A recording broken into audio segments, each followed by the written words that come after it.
All are doing a fantastic job with state testing. I really appreciate everyone rolling with the punches. Everything's obviously so new this year.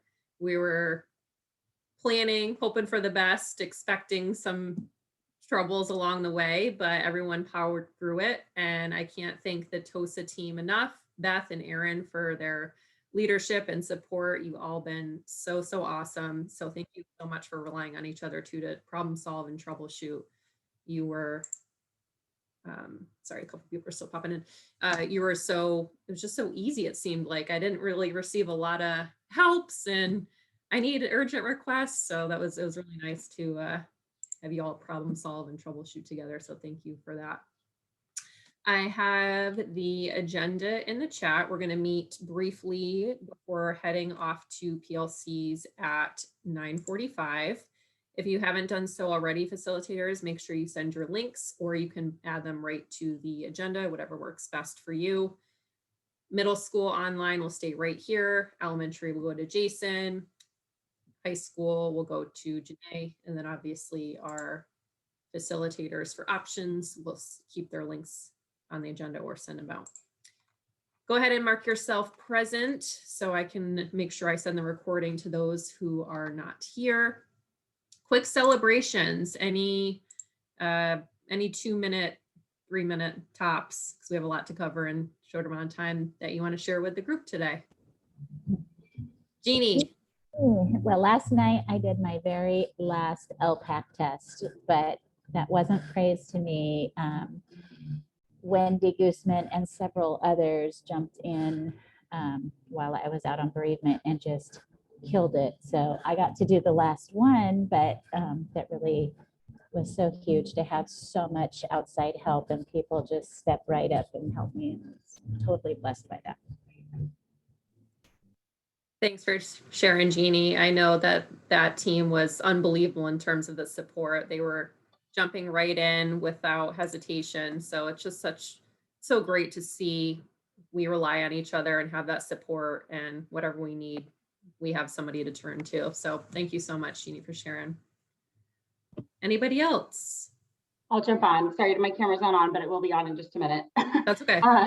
But I just wanted to reiterate that on the flip side of it, from the TOSA's end and the assessment team, we were so over-prepared and wanted to over-prepare you. And when it came down to it, you guys did so well. Like, we were just, the first day of testing, we were watching this Google form response sheet going, oh no, oh no, oh no. And a very small handful of responses came through with help tickets, and we were able to answer them pretty quickly. And everyone that I interacted with was phenomenal. Like, good attitude, was grateful, was on it. So I think I just speak for the whole assessment team. And when I say, like, thank you for, it was a lot. Like, we threw a lot at you guys, and you guys handled it so well. When it came down to the day of testing, you guys have handled everything so well. So thank you from the assessment team.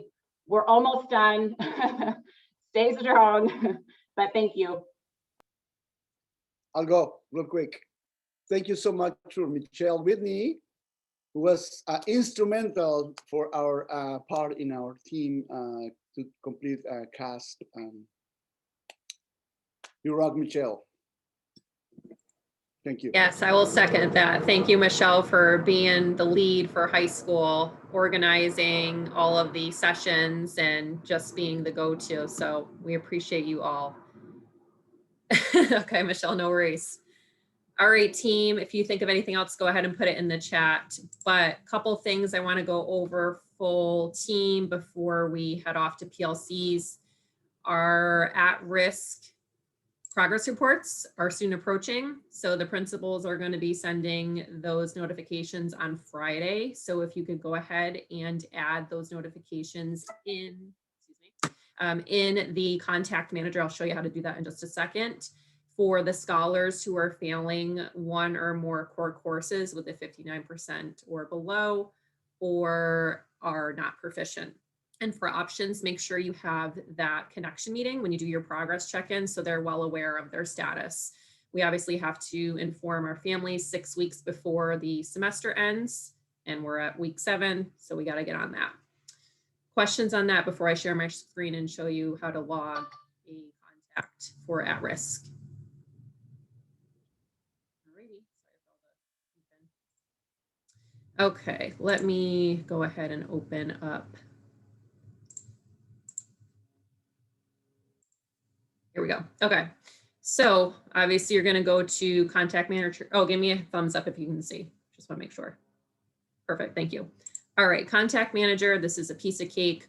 All you need to go in as, hold on here. Took me a second because I was logged out for a second. Okay. So I'm just going to use Ernesto as an example. All you need to do for area subject of focus is at risk. And then just type in the notes here what areas you are concerned about, i.e. what the scholar is failing with a 59% or below or not proficient. So you can just type in social studies, math, English, right? Just let's pretend he's failing those 3 courses. And then you don't have to log anything for this piece. And then you can just click no, because you can't bypass that step. It's going to prompt you, please indicate if you successfully made contact. So you can just click no and then go ahead and save. And then it's going to come up with this report, and I'll just be able to sort it by at risk concern. And that's when I will know who to send the reports to if I see, the information listed here with those subjects. So it's pretty simple, pretty straightforward. You will just do this for your homeroom scholars, for online teachers. Obviously options, you'll just go through your roster and see who is identified as at risk. Questions on that? I know I kind of sped through that because we're running low on time. So just for our homeroom scholars, right? I'm sorry, Alex, can you say that again? Homeroom scholars supervising homeroom. Yep, just for online, it's just your ST roster. And then Michelle, it will be due on Friday because we're going to be sending the report Friday afternoon. So if you could get that today, tomorrow, Friday morning, that would be beautiful. Questions for at-risk concerns? Actually, Joyce, that's a really good point. I like that. But Jason, Janae, and I were just saying subject. We didn't do percentage. Let's do subject so it's consistent. But that's a really good point. Let's just do subject for now since we're all on the same page. But I forgot we did add that on the form for last semester. Thank you for bringing that up, Joyce. Good point. Subject for now, though. Okay. Moving on to reminders. If you go ahead and click on that link for the incoming 9th grader placement, it will send you to a spreadsheet. This is due May 6th. For any scholar that you have who's taking 8th grade math, you'll need to inform the counselors what math he or she will be taking for next semester. So for the fall, so next year. So if there is a sequential progression, so the scholars are taking 8th grade math, going to algebra, perfect, no problem. But if the scholar is struggling and needs to take pre-algebra, you need to have a conversation with the family and say, we're seeing a little bit of a gap here. Would it be advantageous to move into pre-algebra first? And then you just notate that rationale on the spreadsheet so the counselor's aware that you had that conversation. If the scholar is rocking it in 8th grade math and can bypass algebra and go right into geometry, again, that's out of sequence. So you'll need to notate that as well. But moving right into algebra, perfect. No need to, add any rationale for that. But if it's out of sequence, like pre-algebra or geometry, you will need to notate that. Does that make sense? Go ahead, Michelle. Sorry. That scares me. That's fine. But just can I add that geometry uses a lot of algebra. So they have to be like really, thanks. There's only a handful of scholars in the past who've moved right into geometry. I think there was maybe 5 or 6 total last year. So it won't be a lot, but good point. Okay, so just 8th grade math. Those of you who have 8th grade scholars taking math, just go ahead and make sure you update that spreadsheet by next Friday. sorry, can we, just, you're talking about homeroom kids, right? Yes, yep, homeroom. So math though, I would suggest, Jen, that you work with Beth, well, Erin, but Sarah. just Beth at this point, just to get her perspective and make sure you're making that right decision. Okay, that's what I was gonna ask. I was just gonna say, can we, if we look at our kids' grades and we're looking at Asper at risk anyways, we can't just assume that if Johnny has I don't know, like a 94 in math, that he's great. Like, I think it's worth a conversation for sure. Definitely. With a math teacher, because there are kids that might have a 92 because they're finding answers on Google. I don't know. You know what I mean? Like, are they really ready to move to that higher level? Okay, just want to check. Thank you. Yep, great question, great point. Definitely want to check with your math experts if you're online, right? Heather, great question too. You can put that on the notes if you'd like, just say not returning next year so the counselors are aware. That's good. Okay, so another quick reminder, I know this was in our updates on Monday, just make sure you're inviting us to an observation. If you want us to informally observe you during an SST, if you're hosting, just make sure you let us know beforehand. Learning lab, connection meeting, live session of some sort, anything that you want, wherever you want to shine, go ahead and invite us. And then Ashley and I will work together to see who can observe that particular day.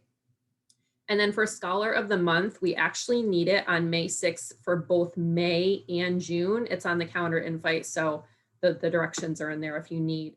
But we need it so early for June because that scholar will be in the running for Firebird of the Year. And Becca will send more information about Firebird of the Year in the next week or so. So once she's ready to go with that, I'll inform you with the next steps. So May and June Scholar of the Month will need to be submitted by the 6th.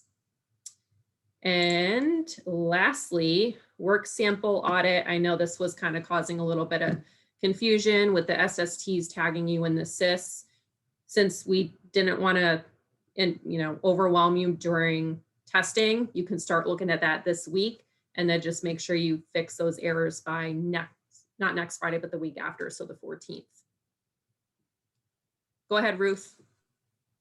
Just really quick, 2 questions. One, if I go into SIS, I don't see any notifications or flags, and that means I'm fine, right? Yeah. If Because it's approved, they'll go ahead and check it. Everything looks good.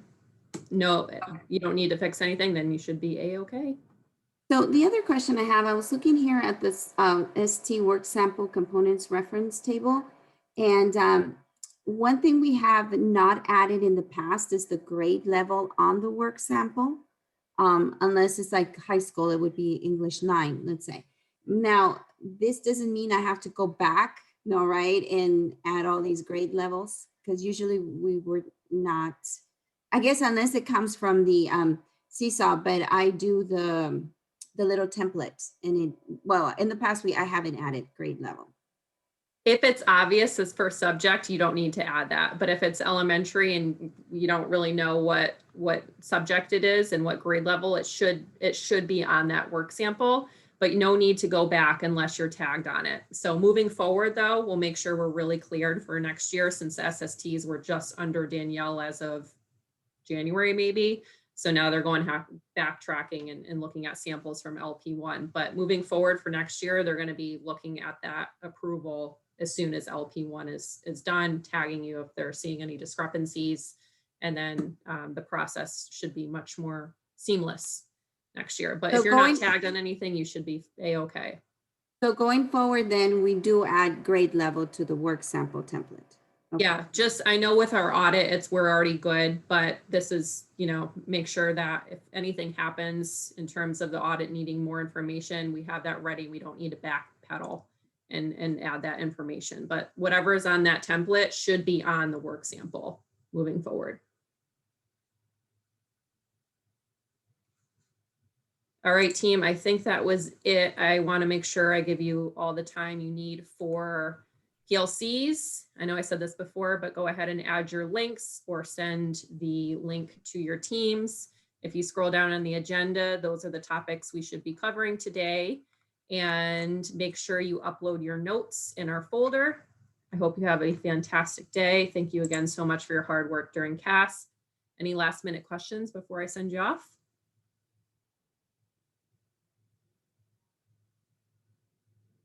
Oh, sorry, I'm missing some chats here. Jeannie, how do we note that we completed the fix?